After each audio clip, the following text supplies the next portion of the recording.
Olha só, nós já vamos nos aproximando do fim do livro de Bereshit. Parece que foi ontem Simchat Torah e a gente começava o livro de Bereshit e agora a gente já está caminhando para o fim.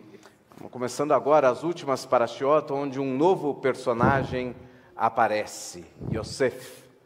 Até então, o livro de Bereshit já apresentou várias figuras, algumas delas polêmicas ou que suscitam todo tipo de perguntas.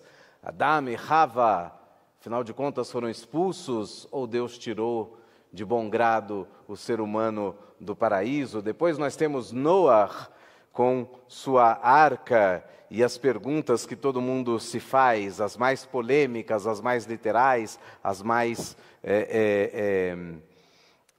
místicas ou talvez metafóricas. Eu olho para o André, eu sempre lembro das perguntas metafóricas.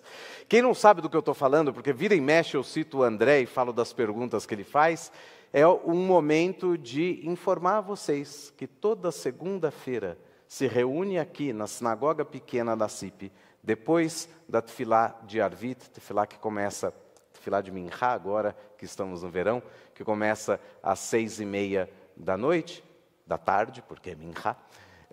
Logo depois dessa reza, inicia-se o grupo de estudos da Parashá, que já está há 20 anos, não são 20 dias, hein? 20 anos se reunindo ininterruptamente, todas as semanas, lendo a Parashá da semana e estudando elementos da Parashá da semana e aspectos da Parashá da semana. Quem quer um estudo que instiga, um estudo que vira e revira a Torá, como diz o Pirkei Avot, e tudo encontra nela, vocês estão mais do que convidados e convidadas. E lá vão poder ver algumas das perguntas metafóricas e provocativas até do André e de outros demais que têm conduzido esse grupo e feito parte desse grupo já há mais de 20 anos. Pois bem, nós estamos aí, depois de ter falado de Noah, depois de ter falado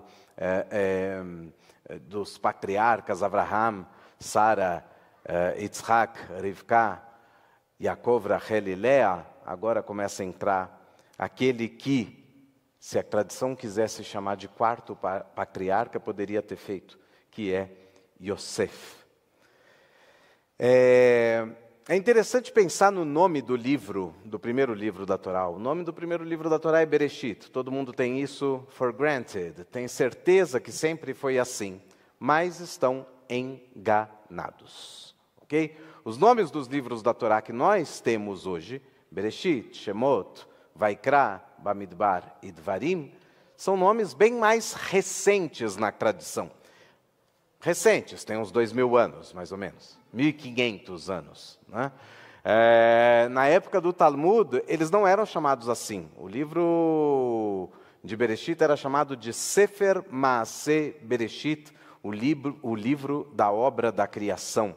Os outros demais tinham nomes interessantes também. Sefer Yetziat Mitzrayim era chamado no Talmud, o livro da saída do Egito. Deu para entender agora de onde vêm os nomes em português, os nomes gregos. Quando da tradução da Torá para o grego, isso mais ou menos século I, antes da Era Comum, os rabinos que traduziram para o grego, eles não conheciam esses nomes que a gente usa hoje, eles conheciam os nomes do Talmud. Então o livro do princípio era Gênesis, em grego. O livro da saída do Egito, qual a palavra grega para saída? Êxodos. Então é o livro de Êxodo. Torat HaKohanim era o terceiro livro. Não era Vaikra, era a lei dos Kohanim, dos sacerdotes e levitas. Daí o nome levítico. E o Sefer HaPekudim, Bamidbar, que significa no deserto, mas o nome era Sefer HaPekudim, o livro das contagens, foi chamado de livro de números.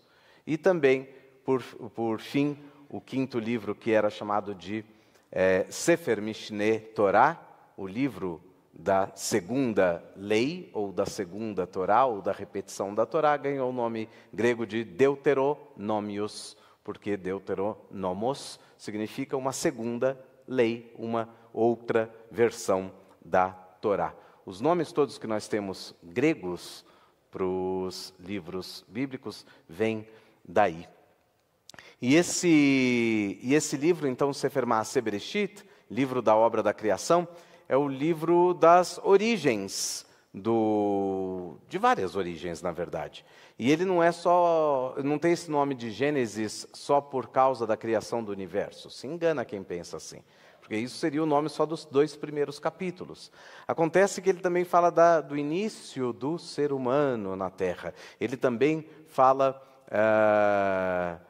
do início da humanidade, do declínio também da humanidade até o dilúvio, e depois da renovação da promessa divina com Noé, e depois do início, tudo é origem, tudo é início. O início do povo hebreu com Avraham, Yitzhak e Yaakov, também com a primeira mitzvah que aparece, a mitzvah da aliança divina, também aquela que dá origem a um judeu quando nasce e faz essa aliança. Também do estabelecimento da primeira cidade hebraica. Qual é a primeira cidade hebraica?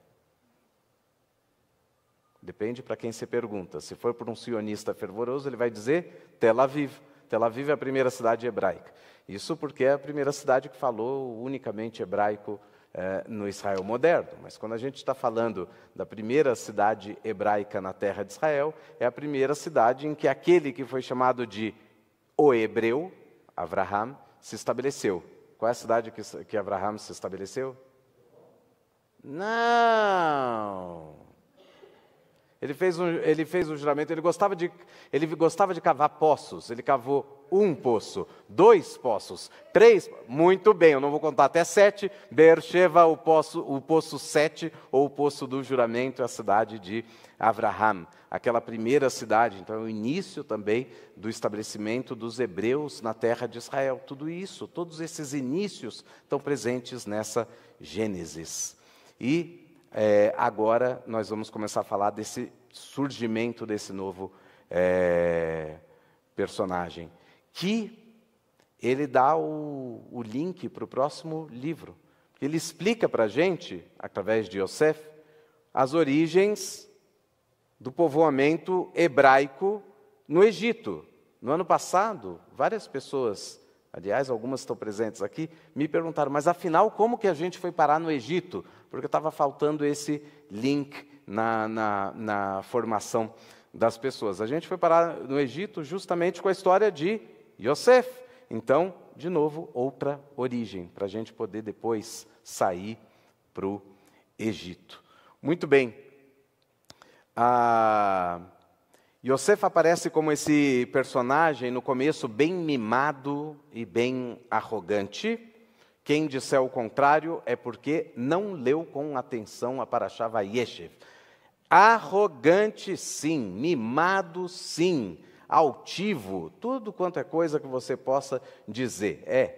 As pessoas às vezes falam que eu não gosto de Yosef. Na verdade, eu gosto muito desse personagem. Ele é esse personagem mimado que desperta também ciúmes nos seus irmãos, mas ele tem uma história fantástica de transformação. Desde esse menino mimado até alguém que alcança uma redenção pessoal. No capítulo 37 do Gênesis, ele é aquele personagem que tem sonhos de grandeza sobre si mesmo. Todo mundo lembra dos sonhos? Eu não vou entrar no mérito dos sonhos. Quem quiser ouvir os sonhos, venha amanhã cedo, porque nós temos leitura da Torá. Ele sonha sobre si. Sonhos de grandeza, seus irmãos ficam ciumentos, são os irmãos e o pai dele que interpretam o que ele está contando. Ele não tem qualquer pretensão de interpretar nada, ele só conta os sonhos dele, e as pessoas interpretam da forma que interpretam. Mais tarde, no capítulo 40, depois que ele já foi para o Egito, já sofreu na casa de Potifar e está lá na prisão já há alguns anos, outras pessoas sonham. Quem sonha? O copeiro e o padeiro. lá do faraó. Eles também estão presos por motivos que não são ditos pela Torá, mas eles desagradaram o faraó, e eles têm cada qual um sonho. O Yosef ouve sobre isso, o guarda fala, tem um hebreu aí que é bom aí dessa coisa de interpretar sonho. É Freud o nome? Não, é Yosef. Yosef é o nome dele. E aí, então, ele pela primeira vez aparece como alguém que, em vez de sonhar, ele lê o sonho dos outros e interpreta. É uma evolução, é um Yosef 2.0. Mas esse Yosef, ele interpreta e crava o futuro. A interpretação dele é como uma profecia. Ele fala, vai acontecer assim e acontece. Então esse é um Yosef que tem um poder a mais de interpretação, mas a interpretação dele é uma profecia autorrealizadora. Outras transformações a gente vai ver nas próximas semanas, mas eu lembro para vocês que também tem uma outra personagem que agora na sequência da história vai ter sonhos, que é o próprio faraó. O próprio faraó do Egito tem sonhos. E o que acontece? Mandam chamar Yosef lá da prisão, e o que ele faz? Interpreta de novo. É isso só? Não, Yosef 3.0 entra agora na cena. Ele tem mais um upgrade. Qual é o upgrade? Ele agora não é só interpretador de sonhos, ele interpreta os sonhos e fala, isso é fome. Isso significa que o Egito vai passar por 7 anos de fartura e depois 7 anos de penúria. Mas eu trago a solução para vocês. Esse Yosef aprendeu que ele não precisa fazer da interpretação dos sonhos dele uma profecia cravada. Ao contrário, ele pode pegar a profecia cravada, 7 anos de fartura, 7 anos de fome, e usá-la como uma ferramenta transformadora daquela própria sociedade. E ele vai dar uma dica para o faraó. Basta você salvar um pouco de cada ano dos seus 7 anos de fartura, e aí não vai faltar comida no Egito durante os 7 anos de penúria. É claro, não vai ser o mesmo Egito tão farto, mas pelo menos ninguém vai estar morrendo de fome. E ele percebe que nenhuma profecia, nenhuma sensação, nenhuma interpretação crava destino físico. É possível pegar a própria história nas mãos e se transformar, e transformar também a sociedade. Esse é o personagem Yosef que eu gosto. Esse é o Yosef que do mimado, do altivo e do cara irritante, ele é absolutamente irritante no começo da história dele, ele se torna alguém que consegue realmente transpor todas as suas dificuldades e até as suas próprias profecias autorrealizadoras. O que acontece com Yosef é que ele é humano, não é super-humano, ele não é o super Yosef. Ele é só um ser humano como eu, um ser humano como cada um e cada uma de vocês. Ele tem defeitos, ele tem qualidades. Ele às vezes erra e ele às vezes acerta. E olhando para si mesmo, para o seu entorno, ele começa a compreender que mudar não é necessariamente uma coisa ruim. Mudar é necessário. Mas para se aprimorar, é preciso essa transformação pessoal. Nada precisa ser realmente uma profecia autorrealizadora. Nada precisa ser realmente determinante em nossas vidas.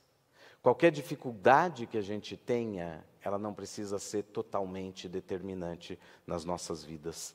Nenhuma transformação é fácil.